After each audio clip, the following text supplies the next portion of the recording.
கர்த்தருக்கு ஸ்தோத்திரம். இன்றைக்கும் இந்த கர்த்தருடைய மகிமையை, எப்படிப்பட்ட கர்த்தருடைய மகிமை, கர்த்தருடைய மகிமை என்று நாம் சொல்லுகிறோம்.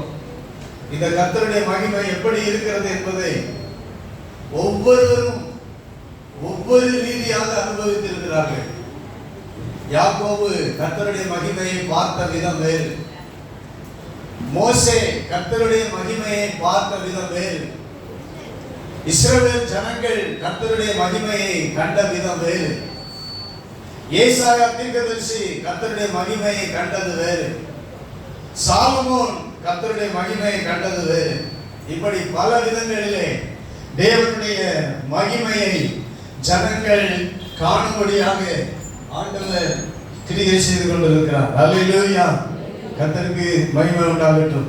ஆண்டவருடைய மகிமையை இன்றைக்கு நாம் விசேஷித்த அந்த மகிமையை நாம் தியானிப்போமாக. எசேக்கியேல் தீர்க்கதரிசன புத்தகம் 1வது அதிகாரம் 28வது வசனம். எசேக்கியேல் 1வது அதிகாரம் 28வது வசனம். மழை பெய்யும் நாளில் மேகத்தில் வானவில் எப்படி காணப்படுகிறதோ அப்படியே சுற்றிலும் உள்ள அந்த பிரகாசம் காணப்பட்டது. இதுவே கர்த்தருடைய மகிமையின் சாயலுக்குரிய தரிசனமாய் இருந்தது. அதை நான் கண்டபோது முகம் குப்புற விழுந்தேன். அப்பொழுது பேசுகிற ஒருவருடைய சத்தத்தை கேட்டேன். கர்த்தருடைய மகிமையின் சாயலுக்கு உரிய தரிசனமாய் இருந்தது. கர்த்தருடைய மகிமையை எப்படி பார்க்கிறார்? மழை பெய்கிற நாளில் மேகத்துல வானவில் எப்படி காணப்படுகிறதோ அதை போல சுற்றிலும் ஒரு பிரகாசம் காணப்பட்டது. அல்லேலூயா, கர்த்தருக்கு ஸ்தோத்திரம். இது எசேக்கியேல் சிறைபிடிக்கப்பட்ட ஒரு மனிதன், பாபிலோன் சாம்ராஜ்யத்தினால் நேபுகாத்நேச்சாரால் இஸ்ரவேல் தேசத்திலிருந்து எருசலேமிலிருந்து சிறைபிடிக்கப்பட்ட ஒரு ஆசாரிய குடும்பத்தை சார்ந்தவர். பாபிலோன்ல சிறையிருப்புல இருந்த காலத்துல 30வது வருஷத்துல 4வது மாதத்துல 5வது தேதியில, இந்த குறிப்பிட்ட தேதியில கேபார் நதி அண்டையில, பாபிலோன் தேசத்துல கேபார் நதி, அந்த நதி அண்டையில தான் சிறைபிடிக்கப்பட்டு கொண்டு போன இஸ்ரவேல் மக்கள் குடியிருப்புகள் அங்கே இருந்தது. அந்த கேபார் நதி அண்டையில இருக்கும்போது வானங்கள் திறக்கப்பட்டது. தேவ தரிசனத்தை எசேக்கியேல் முதல் முறையாக காண்கிறார். வானங்கள் திறக்கப்பட்டு தேவ தரிசனத்தை பார்க்கும் பொழுது இந்த தரிசனத்துல ஆண்டவருடைய மகிமையை ஒரு வித்தியாசமான கோணத்துல தேவனுடைய மகிமையை பார்க்கிறதை நாம் இந்த 1வது அதிகாரத்தை பார்க்கும் போது நமக்கு எல்லாருக்கும் தெரியும். 4 ஜீவன்கள் அங்கே பார்க்கிறார். 4 ஜீவன்கள். அந்த 4 ஜீவன்களும் அவ்வாறு செட்டைகள் இருக்கிறது. 4 ஜீவன்களுக்கும் 4 முகங்கள் இருக்கிறது. 4 பக்கமும் 4 முகங்கள். 4 ஜீவன்கள். அந்த 4 ஜீவன்கள் கை மனுஷ கையை போல இருக்கிறது. கால் பசுவினுடைய காலை போல அந்த உள்ளங்கால் இருக்கிறது. ஆனா அந்த 4 ஜீவன்களுக்கும் செட்டைகள் இருக்கிறது. பறக்கக்கூடிய செட்டைகள் இருக்கிறது. அந்த செட்டைகளால் தங்களையும் மூடிக்கொண்டிருக்கிறது, பறந்து கொண்டும் இருக்கிறது. இப்படிப்பட்ட ஒரு விசேஷித்த ஒரு காட்சியை எசேக்கியேல் தீர்க்கதரிசி பார்க்கிறார். கர்த்தருக்கு மகிமை உண்டாகட்டும். அந்த 4 ஜீவன்கள் 4 முகங்கள் இருக்கிறது. ஒரு முகம் சிங்க முகம், ஒரு முகம் மனுஷ முகம், ஒரு முகம் காளை எருது முகம், ஒரு முகம் கழுது முகம். இப்படி 4 முகங்கள் கொண்ட ஜீவன்களை எசேக்கியேல் தீர்க்கதரிசி பார்க்கிறார். இந்த ஜீவன்களுக்கு மேலாக இதெல்லாம் பறக்கிறது. அப்படியே இந்த ஜீவன்களுக்கு மேலாக ஒரு சிங்காசனம் இருக்கிறது. அந்த 4 ஜீவன்களுக்கு மேலாக ஒரு மகிமை காணப்படுகிறது. அக்கினி நிற சாயல்ல ஒருவர் சிங்காசனத்தில் வீற்றிருக்கிறார். அவர்தான் நம்முடைய தேவன். அல்லேலூயா, ஸ்தோத்திரம் உண்டாவதாக. தேவனுடைய தரிசனத்தை பார்க்கிறார். நான் இந்த கேள்வியை குறித்து இதுக்கு தனியாக ஒரு நாள் ஒரு ஆராதனையில நாம் பேசுவேன். கர்த்தருக்கு சித்தமானார். ஸ்தோத்திரம். இப்பொழுது இந்த கேருபீன்கள் மேல இருக்கிற கர்த்தருடைய மகிமையை மட்டும் நான் உங்களோட இன்னைக்கு பகிர்ந்து கொள்ள போகிறேன். இந்த 4 ஜீவன்களுக்கு மேல இந்த இருந்த கர்த்தருடைய மகிமை, இந்த கர்த்தருடைய மகிமை மழை பெய்யும் நாள்ல மேகத்துல எப்படி வானவில் காணப்படுமோ அப்படி காணப்படுகிறது. ஹல்லேலூயா. ஆண்டவருடைய மகிமை எப்போதுமே கிருபை உள்ளதாக இருக்கிறது. ஹல்லேலூயா. இரக்கம் உள்ளதாக இருக்கிறது, அன்பு உள்ளதாக இருக்கிறது. ஆண்டவருடைய மகிமை என்பது அழிவு இல்லாத மகிமையாக இருக்கிறது. தேவன் அழிவு இல்லாதவர், அவர் நித்தியமாய் இருக்கிறவர். அவருடைய மகிமை அழிவு இல்லாத மகிமை. ஹல்லேலூயா. அதுக்கு தான் 4 ஜீவன்கள் அங்கே சொல்லி அந்த 4 ஜீவன்களுக்கு மேலாக தேவன் சிங்காசனத்தில் வீற்றிருக்கிறதை நாம் இங்கே பார்க்கிறோம். ஆண்டவருடைய மகிமை அழிவு இல்லாத மகிமை. கர்த்தருக்கு ஸ்தோத்திரம் உண்டாவதாக. அதுதான் இன்றைக்கு நான் உங்களோடு கூட பகிர்ந்து கொள்ள போகிறேன். கர்த்தருடைய மகிமை எப்படிப்பட்ட மகிமை? அழிவு இல்லாத ஒரு மகிமை, தேவனுடைய மகிமை. இந்த அழிவு இல்லாத இந்த மகிமை இப்பொழுது கேபார் நதி அண்டையில தேவனுடைய ஜனங்கள் சிறையிருப்பு இருக்கிற அந்த இடத்துல எசேக்கியேலுக்கு காணப்பட்டது. எசேக்கியேல் 3வது அதிகாரம் 12வது வசனம். அப்பொழுது ஆவி உயர எடுத்துக்கொண்டது, கர்த்தருடைய ஸ்தானத்திலிருந்து விளங்கிய அவருடைய மகிமைக்கு ஸ்தோத்திரம் உண்டாவதாக என்று எனக்கு பின்னாக கூப்பிட்ட மகா சத்தத்தின் இரைச்சலை கேட்டேன். கர்த்தருடைய ஸ்தானத்திலிருந்து விளங்கிய அவருடைய மகிமைக்கு ஸ்தோத்திரம் உண்டாவதாக அப்படிங்கிற ஒரு இரைச்சல், மகா சத்தம் உண்டாகிறது. என்ன சொல்கிறது? கர்த்தருடைய ஸ்தானத்திலிருந்து விளங்கிய அவருடைய மகிமைக்கு ஸ்தோத்திரம். ஹல்லேலூயா. அவருடைய மகிமைக்கு ஸ்தோத்திரம். இந்த கர்த்தருடைய மகிமை ஸ்தோத்திரம் உண்டாவதாக. கேபார் நதி எண்டையில முதல் முறை வந்தது. சிறையிருப்பின் ஜனங்களிடத்தில் கர்த்தருடைய மகிமை வந்தது. ஸ்தோத்திரம். அடிமைகளாய் இருந்த இடத்துல கர்த்தருடைய மகிமை வந்தது. இன்னைக்கும் இந்த கர்த்தருடைய மகிமை நமக்கு எங்க வருகிறதோ அங்கே சிறையிருப்பு மாறும். கைகளை உயர்த்தல்லையா சொல்லுவோம். கர்த்தருடைய மகிமை எங்கே உண்டோ அங்கே விடுதலை உண்டு. கர்த்தருடைய ஆவி எங்கே உண்டோ அங்கே விடுதலை உண்டு. சிறையிருப்பின் தேசத்துக்குள்ள பாபிலோனுக்குள்ள கர்த்தருடைய மகிமை காணப்படுகிறது. ஹல்லேலூயா. இதுவரைக்கும் இஸ்ரவேல் ஜனங்கள் எங்க மகிமையை பார்ப்பாங்கன்னா கர்த்தருடைய ஆலயத்துல தான் மகிமையை பார்ப்பாங்க. ஸ்தோத்திரம். தேவ ஜனங்களின் மத்தியில தான் மகிமையை பார்ப்பாங்க. இப்போ கர்த்தருடைய மகிமை எங்க காணப்படுகிறது? கேபார் நதி அண்டையில் சிறையிருப்பின் ஜனங்கள் மத்தியில, இந்த எசேக்கியேல் தீர்க்கதரிசி இருக்கிற இடத்துல பாபிலோன்ல கர்த்தருடைய மகிமை காணப்பட்டது. ஹல்லேலூயா. நீங்க எங்க இருந்தாலும் கர்த்தருடைய மகிமை அங்கே உங்களுக்கு காணப்படும். ஆமென். நீங்கள் சிறையிருப்புல இருந்தாலும் கர்த்தருடைய மகிமை அங்க உங்களுக்கு காணப்படும். கர்த்தருடைய மகிமை வந்தால் உங்களுக்கு ஒரு விடுதலை நிச்சயமாக கிடைக்கும். ஹல்லேலூயா. கர்த்தருக்கு ஸ்தோத்திரம் உண்டாவதாக. இன்னைக்கு தேவனுடைய ஜனங்கள் சிறையிருப்புக்குள்ள போவதற்கு காரணம் உண்டு. சிறையிருப்பு என்பது தானாக வருவது இல்லை. சிறையிருப்புக்கு முன்பாக ஆண்டவர் தேவ ஜனங்களோட பல முறை பேசினாரு, பல தீர்க்கதரிசிகளை அனுப்பினாரு. ஸ்தோத்திரம். அவர்கள் கர்த்தருடைய சத்தத்துக்கு செவிகொடாமல் போனார்கள். கர்த்தருடைய மகிமை தேவ ஆலயத்தில் இருந்தது. ஆண்டவர் சொன்னார், நீங்கள் பாவம் செய்கிறீர்கள், நீங்கள் தவறு பண்றீங்க, என் மகிமை இந்த ஆலயத்தை விட்டு என்ன செஞ்சிடும்? போயிடும். நீங்க சிறையிருப்புக்குள்ள போயிருவீங்க. இந்த எருசலேம் ஆலயமே இல்லாம போயிடும். என் மகிமை வாசம் பண்ணுகிற ஆலயமே என்ன செஞ்சிடும்? இல்லாம போயிடும். நீங்க பாபிலோனுக்கு சிறைபிடிக்கப்பட்டு போவீர்கள் என்று ஆண்டவர் எச்சரித்துக் கொண்டே இருந்தார். ஆனால் ஒருவரும் மாறவில்லை, ஒருவரும் திருந்தவில்லை. காலம் வந்தது.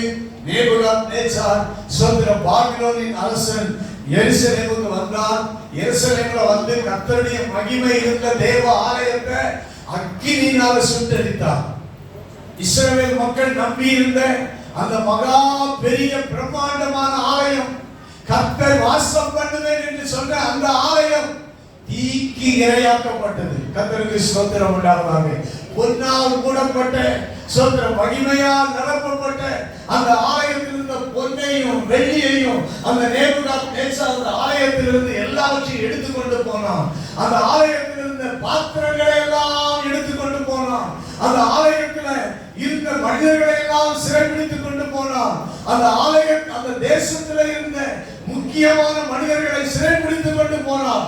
இப்போ ஆலயம் இல்லை, தேவனுடைய மகிமையும் அங்கே இல்லை. ஹல்லேலூயா. ஆலயம் இல்லை, தேவனுடைய மகிமையும் அங்கே இல்லை. ஆனால் தேவ மனிதர்களும் அங்கே இல்லை. இப்பொழுது எங்கே இருக்கிறார்கள்? பாபிலோன் தேசத்துல கேபார் நதி எண்டையில இருக்கிறாங்க. ஏன் இந்த சிறையிருப்பு வந்தது?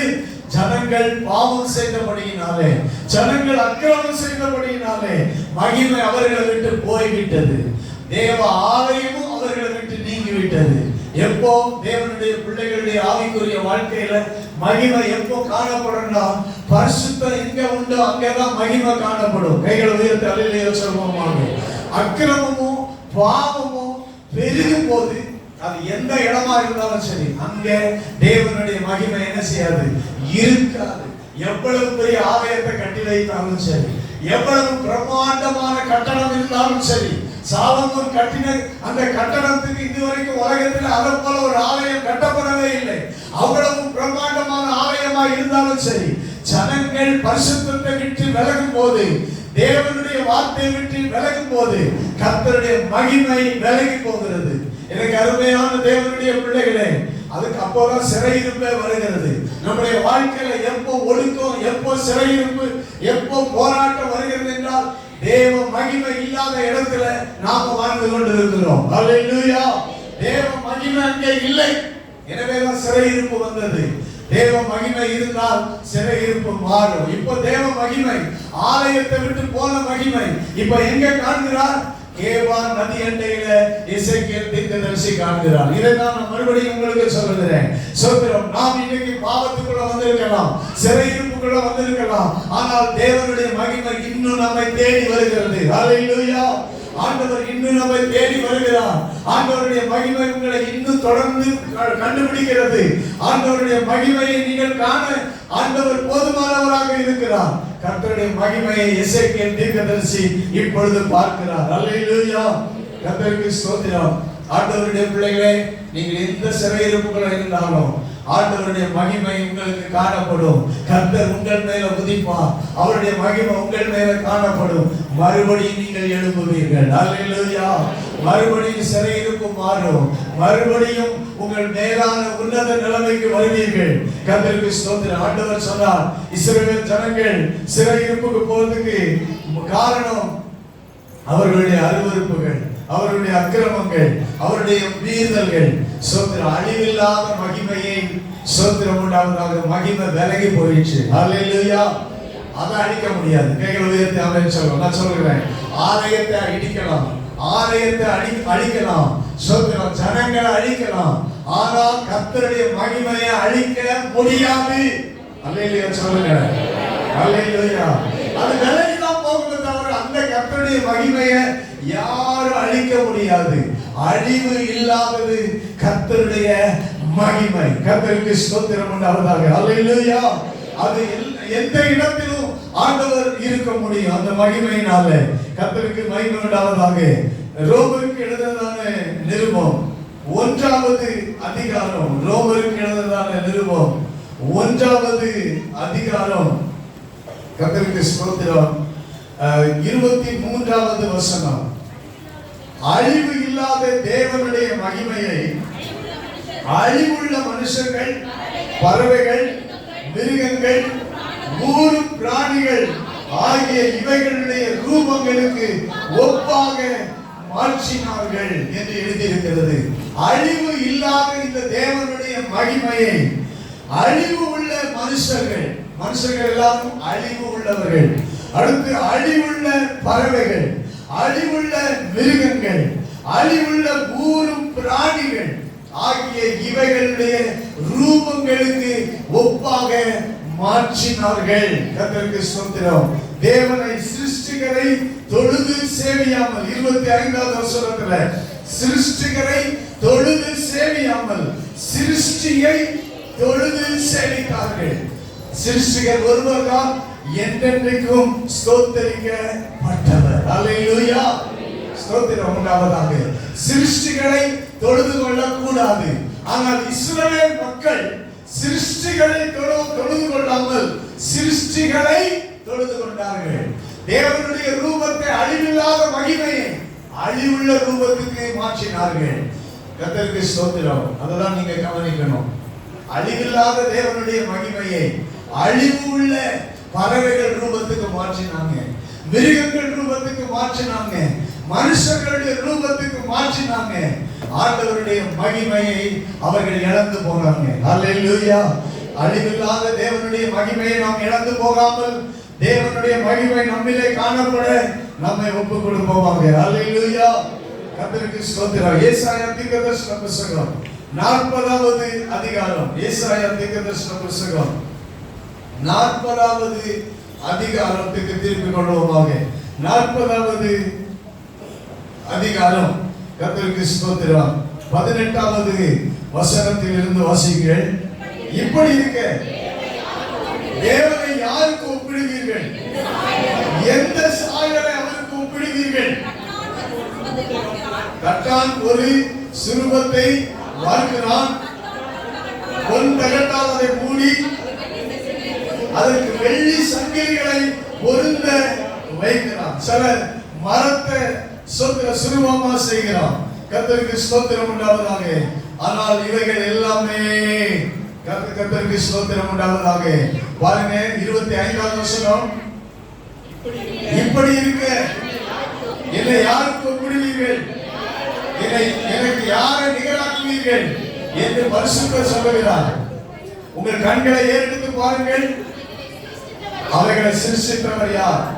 அவர் அவைகளின் சேனையை லெக்க திட்டமாய் புறப்பட பண்ணி அவைகளை எல்லாம் பேர் பேராக அழைக்கிறவர். ஆமென்.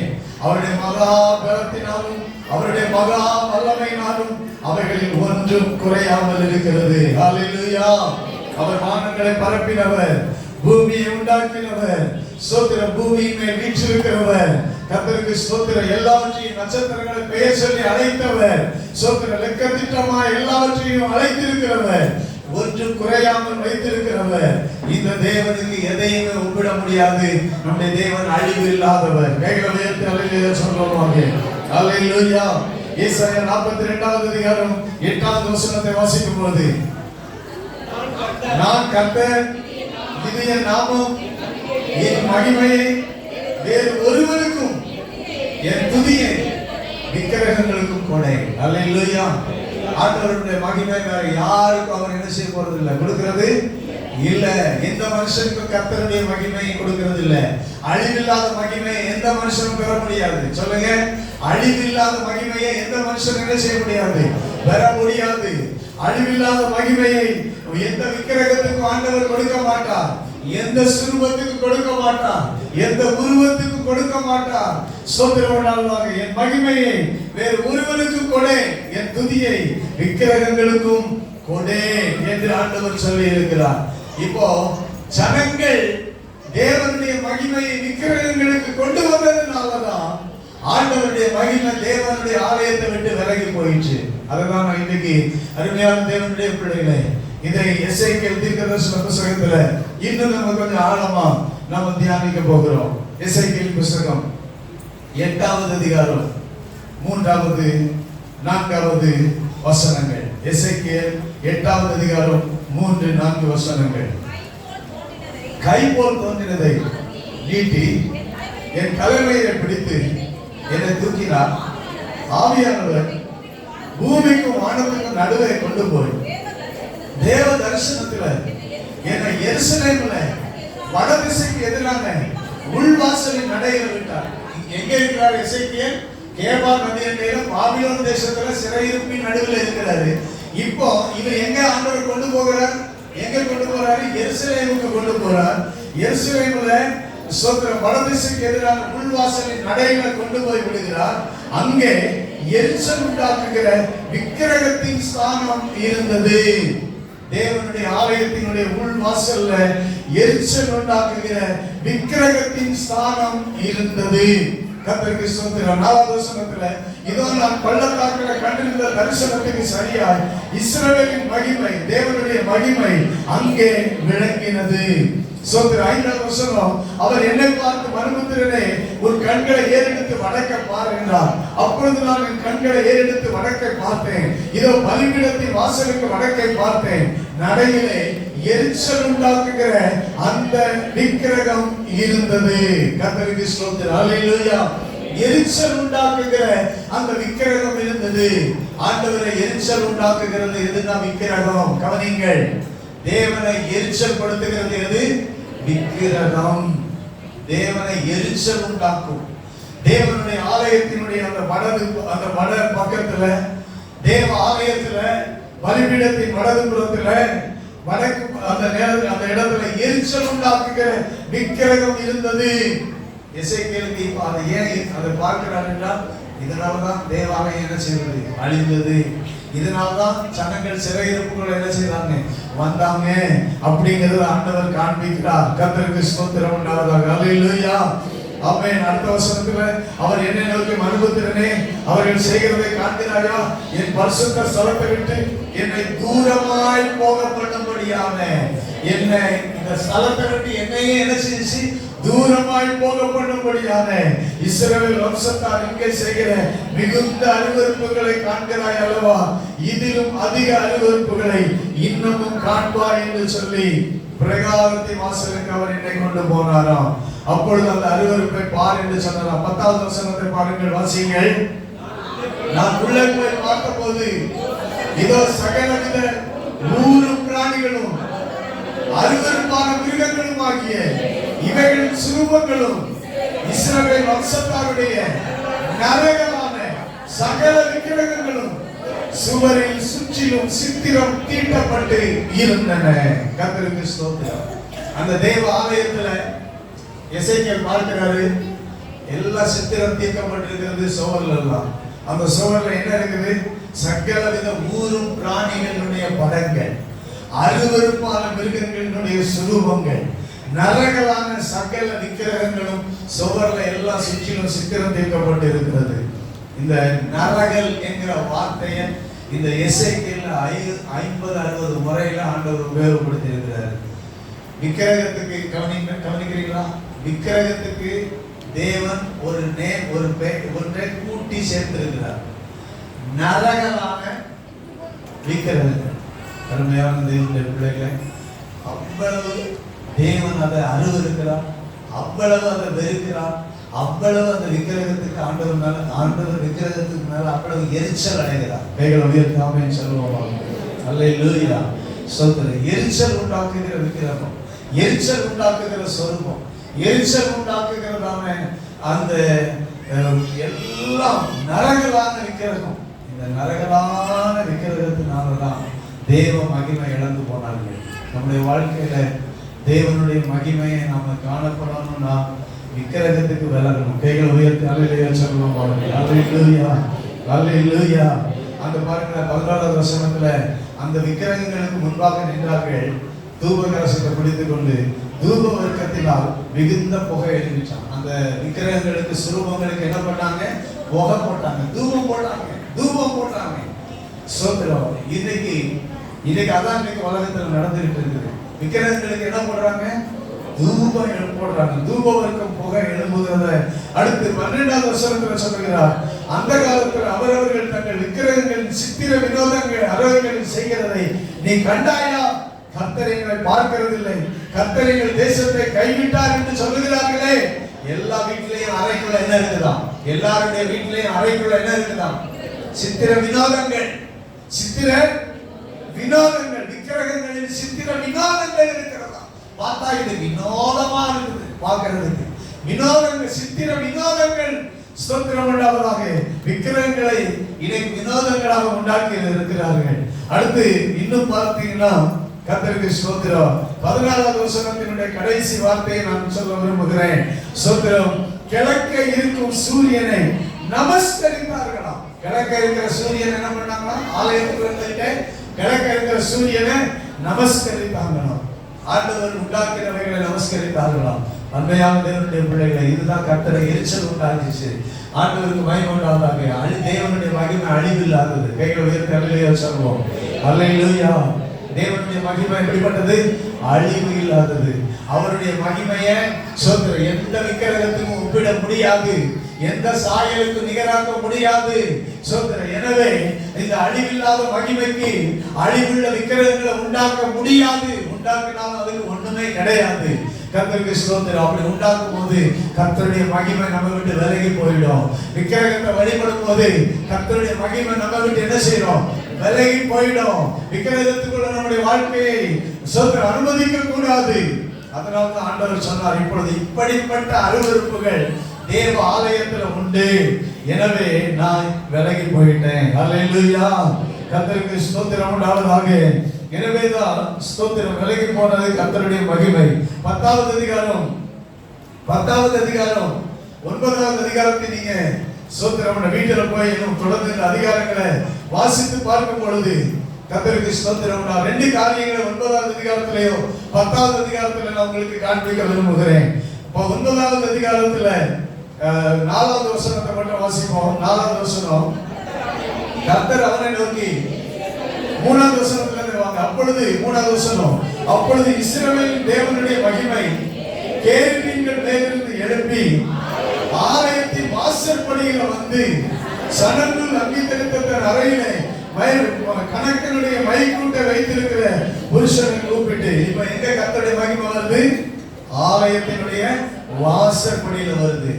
ஆலயத்தினுடைய வாசற்படியில கர்த்தருடைய மகிமை வந்து அவர் சொல்லி கூப்பிட்டு சொல்லுகிறார், எருசலேம் நகரம் எங்கும் நீ உருவ போய் அதற்குள்ளே செய்யப்படுகிற சகல அருவருப்புகளை நிமித்தமும் பெருமூச்சு விட்டு அழுகிற மனுஷரின் நெற்றிகளில் அடையாளம் போடு. இப்படி அடையாளம் போட்டா அவர்கள் எல்லாரும் அழிவுக்கு தப்புவார்கள். அல்லேலூயா. ஆண்டவர் நெற்றியில் என்ன பண்ண போறாரு? அடையாளம் போடு அப்படிங்கிறாரு. எதுக்கு? யார அடையாளம் போடணும்?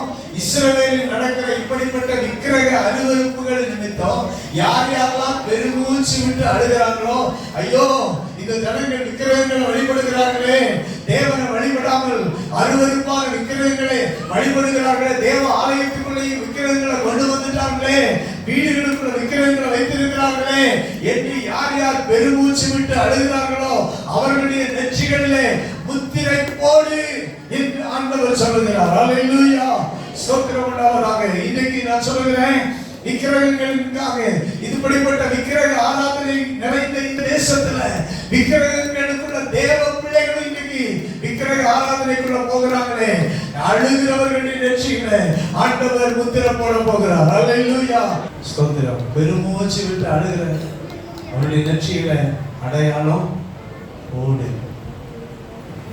மறுபடியும் கர்த்தருடைய மகிமை திரும்பி வரணும்னா நீங்களும் நானும் அழுது ஜெபிக்கிறவர்களாக, பெருமூச்சு விட்டு ஜெபிக்கிறவர்களாக நாம மாறணும். அல்லேலூயா. நம்முடைய தேசம் விக்கிரகத்தினால் நிறைஞ்சிருக்கிறது. எதுக்கு தான் நம்ம அழணும், பெருமூச்சு வரணும்னா விக்கிரகத்தை வழிபடுறாங்க அறியாமைனால. தேவன் அழிவில்லாத நம்முடைய மகிமையிலா இருக்கிறாரே, ஒரு அழிவுள்ள விக்கிரகங்களை உண்டு பண்ணி தெய்வம் அப்படின்னு சொல்லி வழிபடுறாங்களே, ஆண்டவரே இந்த ஜனங்களுக்கு இறங்கி நாம பெருமூச்சு விட்டு அழணும். அல்லேலூயா. அதுல கிறிஸ்தவர்கள் இன்னைக்கு விக்கிரகங்களுக்கு நேராக சென்று கொண்டிருக்கிறவர்களுக்காக பெருமூச்சு விட்டு அழுதா தேவன் நம்மை அழிவுக்கு தப்புவிப்பார். அல்லேலூயா. அல்லேலூயா. அல்லேலூயா. மற்றவர்கள் எல்லாம் அடையாளம் போடப்படாத மற்றவர்கள் எல்லாம் உருவ போய் அழியுங்கள் என்று மூப்பரிடத்துல ஆலயத்துல மூப்பரிடத்துல துவங்குங்கள் என்று 6வது வசனத்துல நாம பார்க்கிறோம். 7வது வசனத்துல ஆலயத்தை தீட்டுப்படுத்துறாங்களே அவர்களை நீ வெட்டி போடு என்று சொல்லுகிறத நாம பார்க்கிறோம். 8வது வசனத்துல நான் அவர்கள் வெட்டி கொண்டு போகையில் நான் மாத்திரம் தனித்து முகங்குப்புற விழுந்து கர்த்தராகிய ஆண்டவரே எருசலேமின் மேல் உமது உக்கிரத்தை ஊற்றுகையில் இஸ்ரவேலின் மீதியானவர்களை எல்லாம் அழிப்பீரோ என்று முறையிட்டேன். கர்த்தருக்கு ஸ்தோத்திரம் உண்டாவதாக. அருமையானவர்களை நாம் முறையிடுகிறவர்களாய் செபிக்கிறவர்களாய் கர்த்தர் நம்மை மாற்றுவாராக. அல்லேலூயா. இன்னைக்கு செபிக்கிறவர்கள் எதுக்கு ஜெபம் பண்ணணும்னா, எதுக்கு அழணும்னா, தேவ ஜனங்கள் சோர போறாங்க பாத்தீங்களா? தேவ ஜனங்கள் விலகி போறாங்க பாத்தீங்களா? அதுக்காக தான் நம்ம முக்கியமா அழணும். கைகளை உயர்த்தி ஆமென் சொல்லுவாங்க. அல்லேலூயா. அப்படி அழுது நமக்கு ஜெபம் எதுக்காக ஆண்டவர் ஜெபம் பண்ண சொல்றாரு, எதுக்காக அழ சொல்றாரு? சொல்றோம் இன்னைக்கு இருக்கிற எங்களுக்குள்ள போய் கொண்டிருக்கிற மக்கள் தேவனுக்குள்ள வரணும்.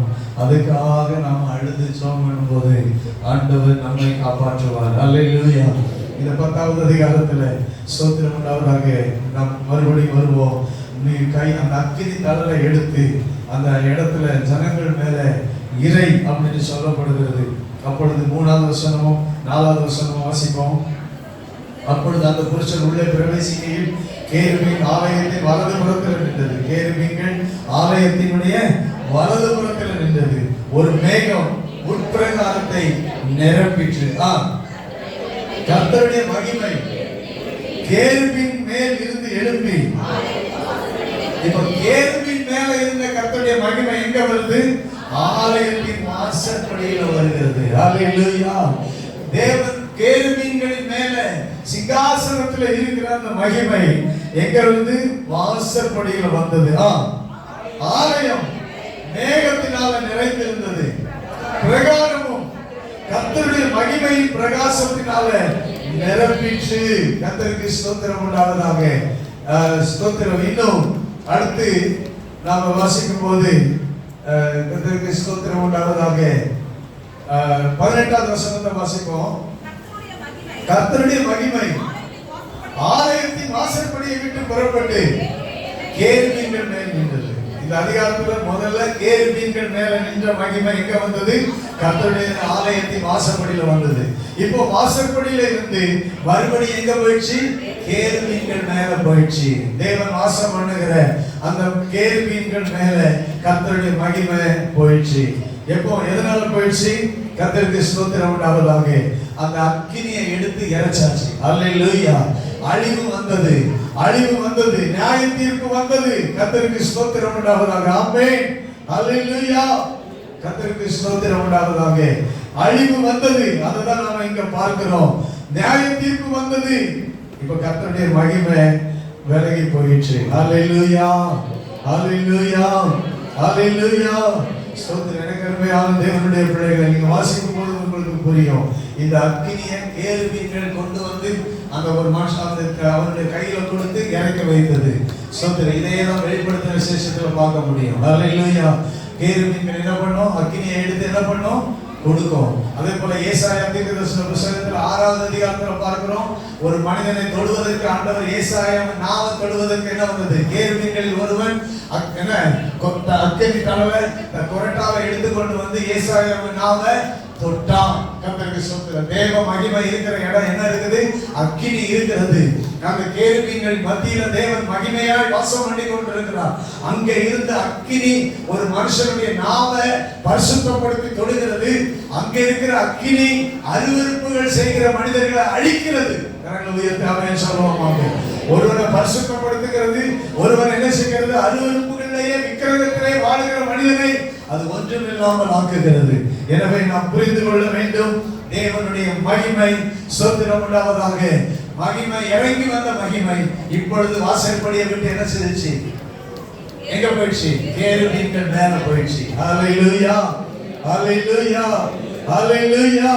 கர்த்தருக்கு ஸ்தோத்திரம் உண்டாவதாக.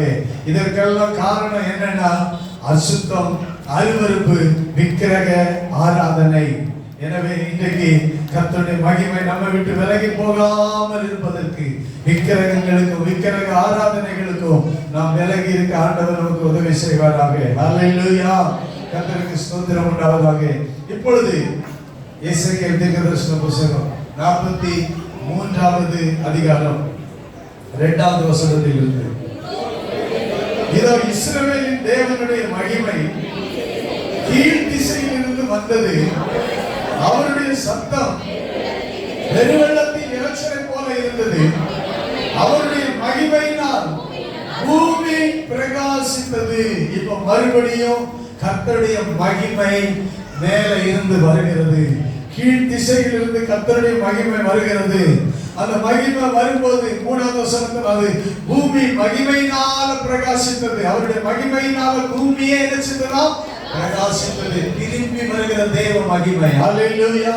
இந்த திரும்பி கர்த்தருடைய மகிமை வரும்போது பூமியே பிரகாசிக்கும். மூணாவது வசனம், நான் கண்ட இந்த தரிசனம் நகரத்தை அழிக்க வந்தபோது கண்ட தரிசனம் போல இருந்தது. இந்த தரிசனங்கள் கேபார் நதி எல்லையிலே நான் கண்டிருந்த தரிசனத்தை போலும் இருந்தது. நான் முகம் குப்புற விழுந்தேன். நகரத்தை அழிக்க வந்தது போல இருந்தது. கேபார் நதி எல்லையில கண்டதை போல இருந்தது.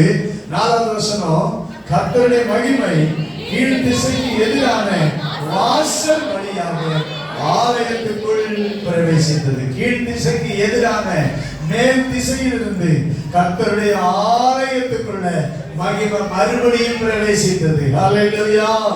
ஆமென். ஆறாவது வசனம், அவர் ஆலயத்தில் இருந்து என்னுடனே பேசுகிறதை கேட்டேன். இப்போ மகிமை எங்க வந்துச்சு? ஆலயத்துக்குள்ள வந்துவிட்டது. ஸ்தோத்திரம். அப்ப மறுபடியும் ஆலயத்துக்குள்ள கர்த்தருடைய மகிமை வரணும். அப்போ எப்போ வரும்? நம்ம ஜெபிக்கும் போது வரும். கைகளை உயர்த்தி ஹல்லேலூயா சொல்லுவோம். ஹல்லேலூயா. நாம் மறுபடியும் பரிசுத்தமாகும் போது வரும். மறுபடியும் சிறையிருப்பிலிருந்து நாம் திரும்பும் போது வரும். ஸ்தோத்திரம். நாம் பெருமூச்சு விட்டு அழுது ஜெபம் பண்ணும் போது மறுபடியும் கர்த்தருடைய மகிமை வரும். கர்த்தருடைய ஆலயம் கட்டப்படும். கர்த்தருடைய ஆலயத்துக்குள்ள மகிமை வரும். எசேக்கியேல் 40வது அதிகாரத்துல இருந்து மறுபடியும் கட்டப்பட போகிற ஒரு ஆலயத்தை இங்கே காண்பிக்கிறார். ஹல்லேலூயா. அழிக்கப்பட்ட ஆலயம் இப்ப 40வது அதிகாரத்திலிருந்து மறுபடியும் கட்டப்பட போகிற ஒரு ஆலயத்தை குறித்த தரிசனத்தை எசேக்கியேல் தீர்க்கதரிசி பார்க்கிறார். இந்த ஆலயத்துக்குள்ளதான் கர்த்தருடைய மகிமை வருகிறது, இறங்கி வருகிறது. கர்த்தருடைய மகிமை ஆலயத்தை நிரப்பிற்று. 7வது வசனத்தை வாசிப்போமாக. வாசிப்போம். அவர் என்னை நோக்கி, மனுபுத்திரனே, இது நான் இஸ்ரவேல் புத்திரரின் நடுவே என்றென்றைக்கும் வாசம் பண்ணும் என் சிங்காசனமும் என் பாதபீடத்தின் ஸ்தானமுமாய் இருக்கிறது. ஆண்டவர் என்ன சொல்றாரு பாருங்க. இது என்னுடைய சிங்காசனம், இது என்னுடைய பாதபீடத்தின் ஸ்தானம். ஆண்டவர் அவருடைய ஆலயத்தை ஏற்கனவே என்ன சொல்லி இருக்கிறாரு? சிங்காசனம் என்றும் அவருடைய ஆலயம் என்னது? அவருடைய பாதஸ்தானம் என்று சொல்லி இருக்கிறார். என் பாதஸ்தானத்தை என்ன செய்வேன்? மகிமை படுத்துவேன். சாலமோன் சொல்லும்போது இது என்னுடைய பாதபடி என்று ஆலயத்தை ஆண்டவர் சொன்னார். இந்த மகிமை இருக்கும்போது ஆண்டவருடைய பாதபடியா இருக்கிறது. ஹல்லேலூயா. ஆண்டவருடைய மகிமை தேவ ஆலயத்தில் இருக்கும்போது சிங்காசனம் தேவ ஆலயத்தில் இருக்கிறது. தேவனுடைய மகிமை தேவ ஆலயத்தில் காணப்படும் போது அவருடைய பாதஸ்தானம் அவருடைய ஆலயத்தில் காணப்படுகிறது. ஹல்லேலூயா. மகிமை இல்லைன்னா அவருடைய சிங்காசனம் இல்லை, மகிமை இல்லைன்னா அவருடைய பாதபடியும் இல்லை. கர்த்தருக்கு ஸ்தோத்திரம். எனவே அவருடைய மகிமை தங்கின தேவ ஆலயம், அவருடைய மகிமை தங்கின ஆலயம் அவருடைய சிங்காசனமாகவும் அவருடைய பாத பீடத்தின் ஸ்தானமுமாக இருக்கிறது. ஹல்லேலூயா. ஆமென். இன்னைக்கு ஆண்டவர் மகிமை தங்குகிற இடமாக நம்முடைய ஆலயம் இருக்க போக வேண்டும். ஹல்லேலூயா. அவருடைய மகிமை தங்குகிற ஆலயமாக நம்முடைய வாழ்க்கை இருக்க வேண்டும். நாம் எல்லாரும் ஆலயம். ஹல்லேலூயா. ஆமென். ஸ்தோத்திரம். நாமே கர்த்தருடைய ஆலயமாக இருக்கிறோம். நம்முடைய ஆலயத்துக்குள்ள ஸ்தோத்திரம் ஆண்டவருடைய மகிமை வருகிறது. ஆண்டவருடைய மகிமை இறங்கி வருகிறது. ஆண்டவருடைய மகிமை வரும்போது நிச்சயமாக நாம் ஆசீர்வாதமானவர்களாக மாறுகிறோம். ஹல்லேலூயா. பரிசுத்தம் உள்ளவர்களாக மாறுகிறோம். 43வது அதிகாரம் 9வது வசனத்தினுடைய கடைசி பகுதி பார்க்கிறோம். நான் என்றென்றைக்கும் அவர்கள் நடுவே வாசமாய் இருப்பேன். கர்த்தருக்கு ஸ்தோத்திரம். 10வது வசனம், மனுபுத்திரனே, இஸ்ரவேல் வம்சத்தார் தங்கள் அக்கிரமங்கள் நிமித்தம் வெட்கப்படும்படிக்கு நீ அவர்களுக்கு இந்த ஆலயத்தை காண்பி, அதன் அளவை அளக்க கடவர்கள். கர்த்தருக்கு ஸ்தோத்திரம். ஆலயத்தின் அளவை, ஆலயத்தின் ரூபத்தை இந்த 43வது அதிகாரத்திலிருந்து அவர் காண்பிக்கிறார். அல்லேலூயா. கர்த்தருக்கு மகிமை உண்டாவதாக. இந்த ஆலயத்தின் கடைசி எசேக்கியேல் தீர்க்கதரிசன புத்தகம் 48வது அதிகாரம். ஸ்தோத்திரம் உண்டாவதாக. 48வது அதிகாரம் கடைசி வசனத்துக்கு திருப்பிக் கொள்வோமாக. 35வது வசனம். அதுக்கு சுற்றிலும் அளவு 11,000 கோலாகும். அந்நாள் முதல் நகரம் யெகோவா ஷம்மா என்னும் பெயர் பெறும். மறுபடியும் நகரம் கட்டப்படும், மறுபடியும் ஆலயம் கட்டப்படும். அந்த நகரம் யெகோவா ஷம்மா என்று பெயர் பெறும். அல்லேலூயா. கர்த்தருக்கு மகிமை உண்டாவதாக. கர்த்தர் இருக்கிறார், அங்கே இருக்கிறார், கர்த்தர் கூட இருக்கிறார் என்று பெயர் பெறும். அல்லேலூயா. மகிமை இருந்தால்தான் யெகோவா ஷம்மா. கைகளை உயர்த்தி அல்லேலூயா சொல்வோமாக. அல்லேலூயா. யெகோவா ஷம்மா என்றால் என்ன அர்த்தம்? கர்த்தர் நம்மோட இருக்கிறார், யெகோவா நம்ம கூட இருக்கிறார். யெகோவா ஷம்மா என்று பெயர் பெறும். கர்த்தர் கூட இருக்கிறார் என்றால் கர்த்தர் மகிமை நம்ம கூட இருக்கணும். அல்லேலூயா. கர்த்தருடைய மகிமை நம்ம மேல இருக்கணும். அல்லேலூயா. சோதரமண்ணா, இன்னைக்கு நம்ம எல்லாரும் யெகோவா ஷம்மாவாக மாறணும். அல்லேலூயா. யெகோவா ஷம்மா என்கிற பெயர் பெறுகிற இந்த பட்டணமாக, யெகோவா ஷம்மா என்கிற பெயர் பெறுகிற என் நகரமாக, ஆலயமாக நாம் வாழ கர்த்தர் நமக்கு கிருபை தருவாராக. அல்லேலூயா. கர்த்தருடைய மகிமை, விலகின மகிமை மறுபடியும் ஆலயத்தை நிரப்பிற்று. விலகின மகிமை மறுபடியும் இன்னைக்கு நம்முடைய வாழ்க்கையில வருவதாக. விக்கிரகங்கள் நிமித்தம் விலகின மகிமை மறுபடியும் நம்முடைய வாழ்க்கையில வருவதாக. ஜெபிக்கும் போது மறுபடியும் தேவ மகிமை நம்முடைய ஆலயத்துக்குள்ள இறங்கி வரும். விக்கிரகங்களை விட்டு அகற்றி நம்முடைய ஆண்டவருடைய சமூகத்தில் நாம் கெஞ்சுவோம், ஆண்டவரை நோக்கி பார்ப்போம். கர்த்தர் யெகோவா ஷம்மாவாக நம் கூட இருக்கிறார்.